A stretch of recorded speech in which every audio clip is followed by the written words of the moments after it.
Oi pessoal, como é que vocês estão? Tudo bem? Para quem não me conhece, eu sou o Pedro Benoliel e já participei em algumas edições do Rio Gastronomia, o que eu acho uma delícia. E como a gente não pode se juntar ainda fisicamente, eu fui convidado para apresentar essa série de aulas gravadas aqui em São Paulo, no Farol Santander. E para adoçar a nossa passagem pela Terra da Garoa, eu convidei a Tássia Magalhães, talentosa, jovem, under 30, Forbes, gigante, que está à frente de 4 empreendimentos aqui na cidade, mas que toda vez que pode, bate o ponto na cidade maravilhosa. Curtiu? Ficou interessado? Vem com a gente, que a receita de hoje é a cara do Rio de Janeiro.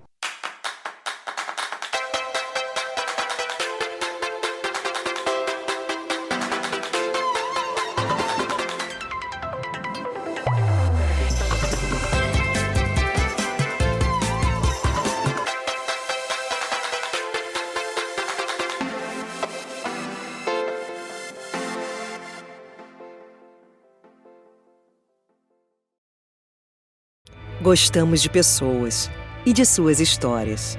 E transformando a vida dessas pessoas, nos acostumamos a ver essas histórias se somarem, se multiplicarem. Mais do que sobre números, falamos de resultados. Somos o maior programa de bem-estar social do Brasil. Somos a grande referência de qualidade na formação para o trabalho. SESC e SENAC do Rio de Janeiro. Ninguém faz o que a gente faz. Valorizar a gastronomia tem um sabor especial. Anote a receita. Uma porção de soluções para cada etapa da cadeia produtiva. Um punhado de incentivo. Do campo à mesa do restaurante. E uma boa pitada de empreendedorismo. Ah, não se esqueça, a chama sempre alta. O que a gente pode fazer pela gastronomia hoje. Santander.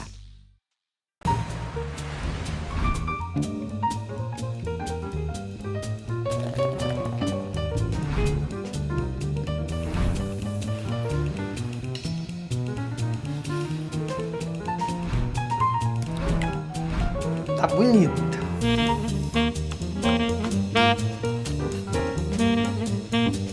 Eu, Pedro Benoliel, junto com Stella Artois e você, vamos descobrir quais são os segredos dos chefes e brindar a criatividade e simplicidade da gastronomia carioca. Afinal de contas, sofisticado é poder dividir a mesa com quem a gente admira. Beba com moderação.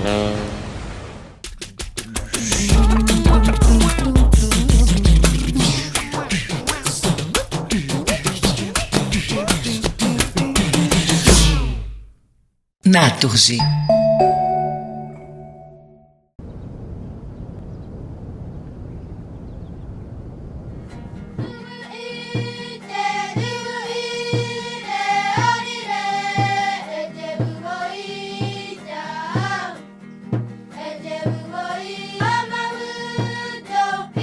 Então, acho que cada um aqui tem um papel nessa cadeia do alimento, tem um papel fundamental para o futuro dessa cadeia do alimento.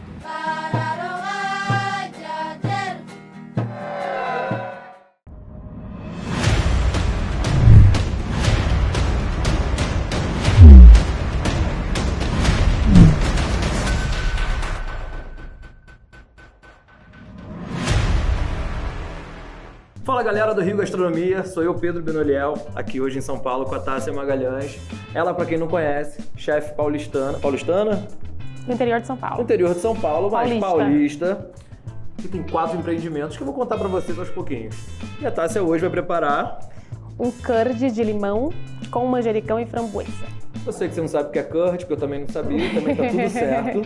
A gente vai te explicar aos pouquinhos. Tá, seja bem-vinda. Obrigada. Fique à vontade, eu tô com você até o final. Vamos lá? Vou começar aqui preparando esse curd. Para quem não sabe, curd é um cozido de ovos adicionado de um ingrediente ácido. A gente vai fazer aqui um de limão, mas pode ser de maracujá, laranja. A combinação hoje é um curd de limão com framboesa e manjericão. Vou começar pelo curd. Ou seja, o curd não é francês, ele é inglês. Inglês, isso. Só pra gente... É muito usado, na verdade, para fazer torta. Então, normalmente a gente faz o curd para fazer a famosa torta de limão. Muito conhecido, como eu gosto bastante, é o curd assado, que você primeiro cozinha os ovos com limão, coloca sobre a massa sablé e depois coloca no forno e assa. Tem uma diferença para esse que é assado do que esse que a gente vai fazer hoje, que é frio. O assado não vai gelatina. Aqui, pra gente dar um pouquinho de consistência, eu preciso usar a gelatina. Para falar um dos ingredientes do curd: açúcar, ovos, gelatina em pó ou em folha, pó é mais fácil de encontrar, manteiga, limão. É isso que a gente vai usar para fazer essa receitinha de curd. Primeiro, água, dá uma hidratadinha aqui na gelatina. E aí a gente vai pro fogão, lembrando sempre cozido. A gente vai colocar numa panelinha o açúcar,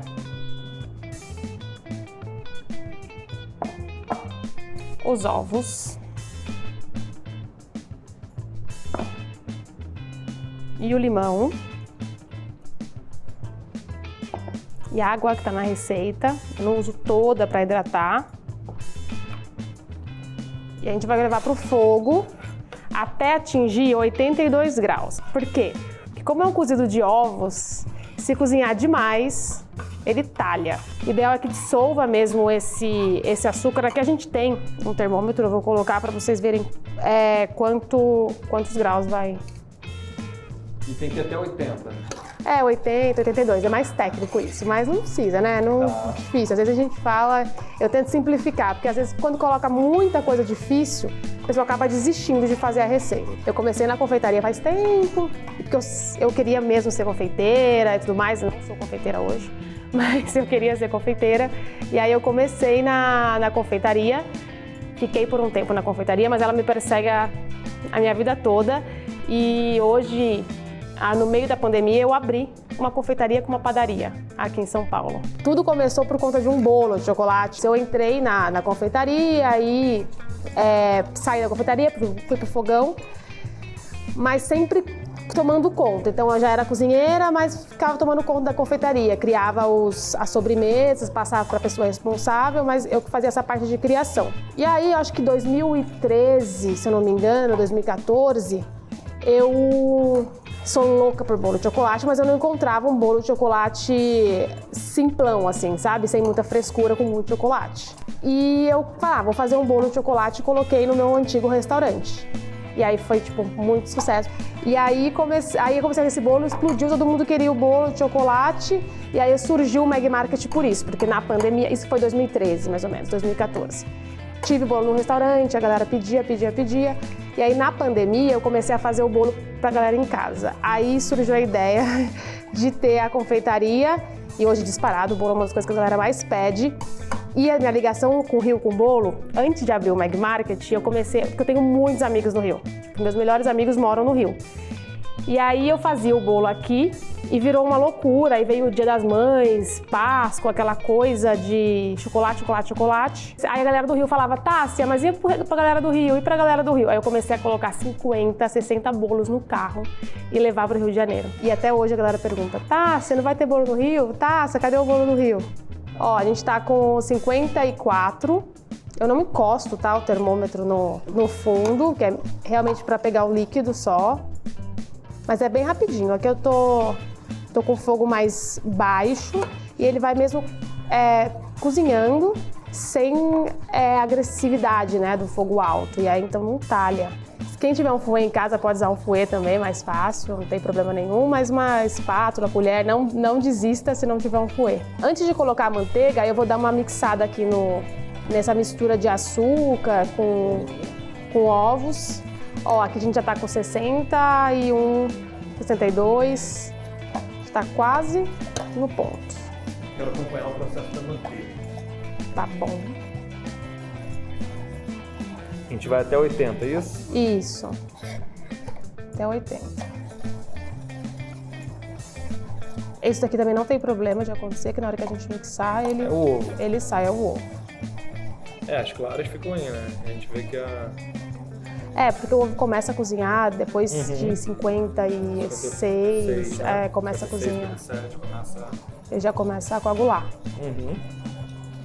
Então é interessante, porque você tem uma receita que a gente vai tudo contra o que a gente foi ensinado na nossa vida. Que é não deixar o ovo coagular em qualquer situação. Mas como é uma receita de ovos cozidos, ele precisa cozinhar, então pode ele dá rolar essa que coagulação. Sim. Não tem problema. Então de boa. A única coisa que não pode fazer é realmente ele ferver, porque aí ele talha, né? Porque tem muita acidez. Ou seja, vamos bater a 80 e 80 a gente para. Exato. Eu posso cortando a sua manteiga? Pode, por favor. Te adiantando. Aí vou passar essa mistura aqui para um bowl. Fica mais fácil do que numa panelinha, então acho legal isso também em casa. Tá. Essa é a parte mais demorada, eu acho, assim, do processo dessa sobremesa. Depois disso... Não, mas também vai ter um suspiro, pelo que eu entendi. Vai ter um suspiro, um merenguezinho. Que é difícil da gente fazer também no time que a gente gostaria. Sim, sim. É porque, na verdade, o suspiro ele é muito rápido de fazer, porque a gente vai fazer esse merengue com albumina. Então é muito rápido mesmo de fazer. A única parte de etapa dele não precisa ficar mexendo, né, nada disso, mas é que ele vai pro forno e ele demora um tempinho, porque ele precisa ficar bem seco. E o forno tem que ser bem baixinho.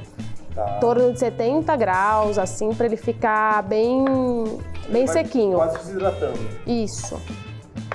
Uma outra dica também, na hora de for fazer esse curd, se quiser, antes de colocar na panela, misturar tudo, mixar tudo, aí coloca pra cá também, fica mais fácil de misturar. Bom, chegamos à temperatura. Chegamos, aqui a gente já tem agora na temperatura e na consistência que a gente precisa para dar continuidade. Agora tira do fogo. Tira do fogo. Ok. A gente vai colocar a gelatina que já está hidratada e mixar. Tá. Mixar bem para homogeneizar tudo isso aqui. Vou pegar aqui, ó. Foi. Tirar essa. Ou seja, vai virar um gel. Vai virar um gel. Tá. Ó. Coloquei. Vou mixar aqui.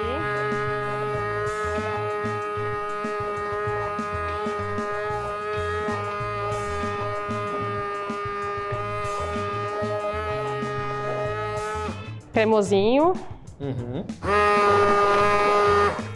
E aí agora a gente vai colocando a manteiga. Para ficar mais fácil, eu vou mixar com a manteiga, colocando a manteiga na panelinha já, porque a gente tem uma quantidade menorzinha. Mas se quiser passar para um bowl, se tiver uma segurança, não tem problema. Vou colocando aqui a manteiga. Ela não tá derretida, tá firmezinha. E aí vou emulsionando. Ó, dá pra ver que já vai ficando com uma outra textura, vai dando brilho também, porque a manteiga dá esse brilho todo pro curd. Finalizei aqui a parte da manteiga, vou dar a última mixada. Já tô voltando. Opa, última mixada. Ah, tô louco pra ver essa última parte, pra finalizar isso. Cara, é quase uma textura de cremogema. Parece um creme de confeiteiro. Sim.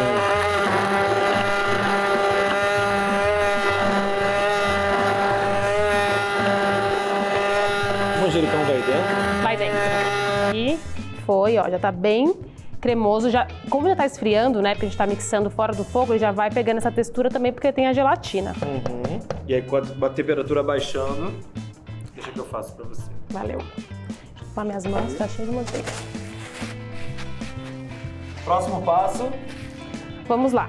Então agora vai gelar. Eu não coloco o manjericão nele quente, porque senão o manjericão vai começar a oxidar. Então vai ficar escuro, não vai ficar aquele verde clarinho. Então agora a gente coloca numa forma, numa caixa, num bowl e geladeira. Aí ele vai esfriar, vai voltar já com uma textura bem mais firme. Se quiser dar uma mixada de novo, para deixar ele cremoso, tudo bem. Eu vou mostrar para vocês ele já gelado. Ó, eu vou mostrar aqui, mas tá vendo que já fica firminho. E aí, um pouquinho de geladeira, quando ele abaixar a temperatura mesmo, ele já vai estar numa consistência perfeita. Então dá pra desmistificar aquela coisa de que curd é super difícil de fazer. A gente nem usou um fouet na hora de misturar, misturei com uma colher mesmo, depois só mixei. O lance mesmo é controlar a temperatura. Agora a geladeira e a gente vai passar para outra etapa da receita. A gente vai fazer agora a geleia de framboesa que usa nessa receita. Então é uma receita montada, dá para montar de vários jeitos. E a gente vai preparar essa geleia de framboesa. Aqui a gente tem framboesa congelada mesmo. Pode ser polpa também de framboesa, não tem problema. Então, framboesa na panelinha. Vou pegar uma colher.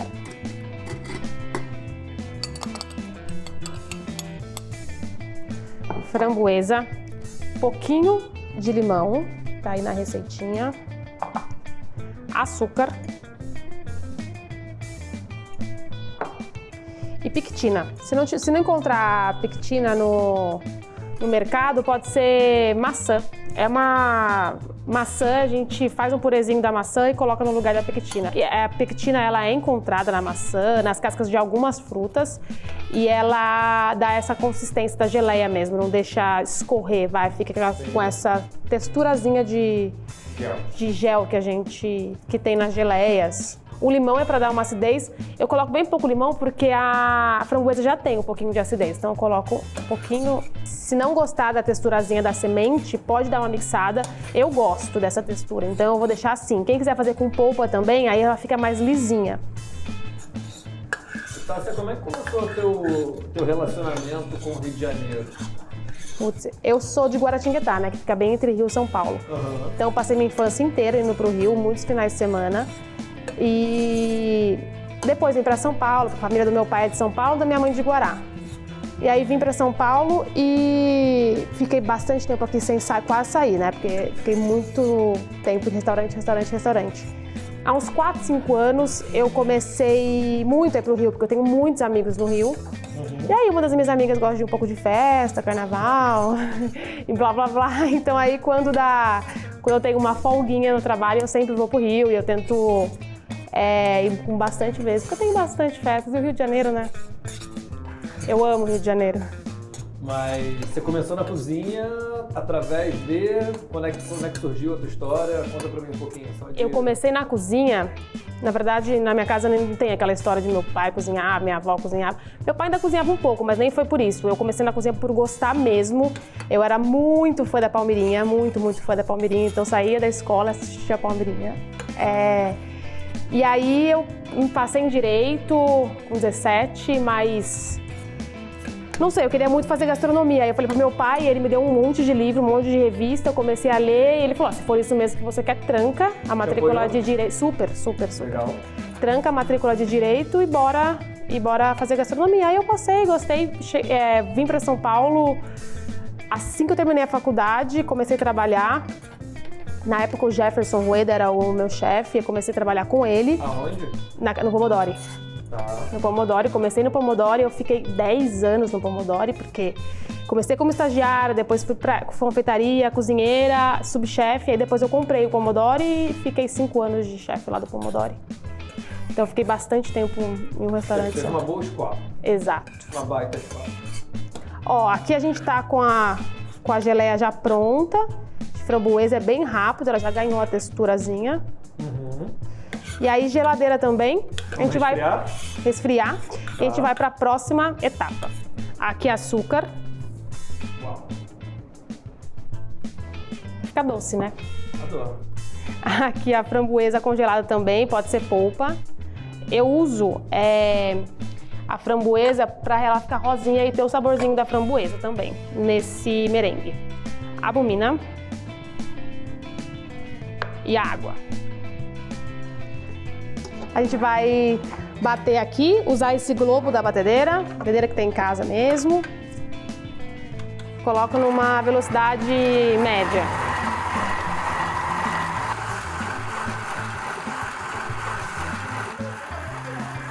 Ó, só foi para dar uma misturadinha ali na batedeira e a gente volta pro açúcar, pra panela, para dar uma dissolvida no açúcar e aí volta de novo pra batedeira.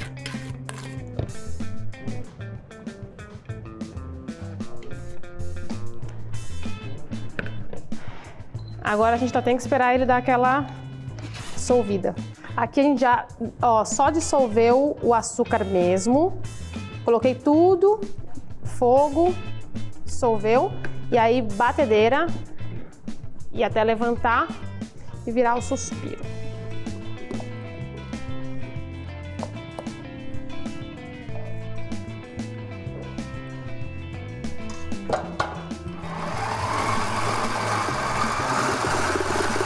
Aqui a gente já tem o curd geladinho, tá numa consistência, vou pegar uma colher para mostrar. Mas ó, ele tá numa consistência firme. Tá bem gelado. E aí eu vou cortar o manjericão. Se quiser só desfolhar, cortar com a mão, também pode ser, mais rústico. Mas eu vou cortar um pouco do manjericão aqui pra gente misturar nesse curd.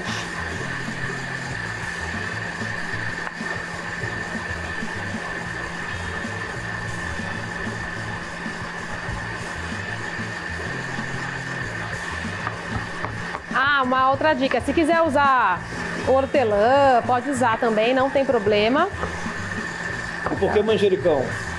Eu gosto muito de manjericão na sobremesa, principalmente com limão. Frescor, né? Gosto muito. Aquela refrescância.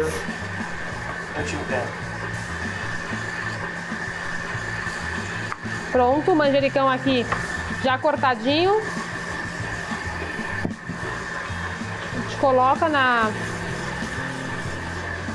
no curd. Aqui coloquei todo o manjericão já picadinho. Eu não bato muito na faca para não escurecer o manjericão.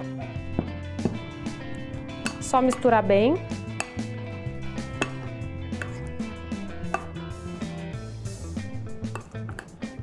Eu coloquei uma quantidade de manjericão na receita, mas se quiser colocar mais, coloca mais. Se quiser colocar menos. Se quiser fazer sem manjericão, pode fazer também. Está pronto. Vou voltar aqui para o merengue. Vou mostrar como ele tá. Ele tá quase bom, ó. Tem que bater um pouquinho mais. Isso daqui, como que eu faço, tá? Para essa receita. Eu abro ela numa forma com papel antiaderente. Então, a gente usa silpar no restaurante, que é para não grudar, que é um siliconezinho. Mas dá para usar também papel Dover, que é um papel que tem esse plastificado em cima, que é como se fosse papel manteiga. Você coloca e leva para o forno. Esse merengue ele tem que ficar a 70 graus, 80, dá para ficar mais ou menos nessa temperatura no forno. E até ficar sequinho, então depende muito, na verdade, do forno. Então às vezes pode ser que o forno oscile um pouquinho, não dá pra, um forno de casa convencional é um pouco mais difícil. Se for no forno elétrico, tranquilo, porque você coloca a temperatura e vai embora. Ele demora umas 2 horinhas assim no forno baixinho. A gente não tem esse tempo, né? A gente não tem esse tempo. Aí eu trouxe ele pronto. Perfeito. Vamos montar então? Vamos montar. Eu trouxe ele pronto aqui, eu abro ele nessa espessura. E aí ele fica fininho assim. Quem achar muito difícil fazer ele desse jeito, abrir, muito fininho, pode fazer que nem suspiro mesmo. E aí monta essa sobremesa de uma outra maneira. Eu vou dar uma ideia de como a gente monta, mas pode montar ela de acordo com a criatividade. Você quer montar aqui alguns pratos? Pode ser aí, pode ser aí. Boa. Aqui eu deixei separado também umas framboesas frescas, que eu coloco na hora de finalizar. Vamos lá. Curd. Eu tô curioso, tá? É bom isso. E como eu não almocei hoje, Isso é bom, isso é bom, isso é bom. eu vou guardar minha planta do doce. Ó, curd. Ele Rende pra caramba, né? Ele rende, né? Ele fica bem cremoso e ele não esparrama. Isso é por conta da gelatina mesmo, dessa seguradinha.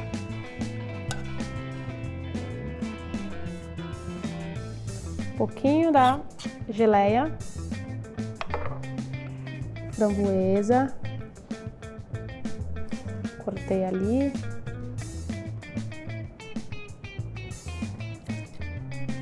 E aí eu coloco por cima esse Ou seja, suspiro. pra quebrar mesmo. Exato, eu quebro todo ele e aí eu vou montando assim para cobrir a sobremesa. E aí quando você corta o merengue, tem ela aqui por baixo. Eu trouxe uma coisa que eu coloco normalmente nessa sobremesa, que eu faço um pó de casca de beterraba, que eu acho que combina muito porque ele é mais terroso e, na verdade, quando as pessoas comem, as pessoas não sabem que é o pó de beterraba. Não dá pra gente fazer aqui porque tem que... Beterraba. Acha que é framboesa. Exatamente. Só que ele é mais terroso, então ele dá essa quebrada no doce do merengue, na acidez do limão, então acho que combina bastante. Se quiser fazer em casa também é bem tranquilo, é que demora um pouquinho. Tem que tirar toda a casca da beterraba, aí seca ela, dá desidratada, depois mixa e vira um pozinho. Ou seja, mais de 4 horas. Mas algumas horinhas por aí. Ó, aí eu finalizo com esse pozinho de beterraba. E é isso. Gente, eu tô curioso pra comer esse negócio, tá? Você não vai comer comigo, não? Prova aí, me fala se vai estar bom. É pra quebrar mesmo, né? Pra quebrar. É isso. O tamanho da boca do cara. Bom não. Tudo cagado já. Cara. Tá bom?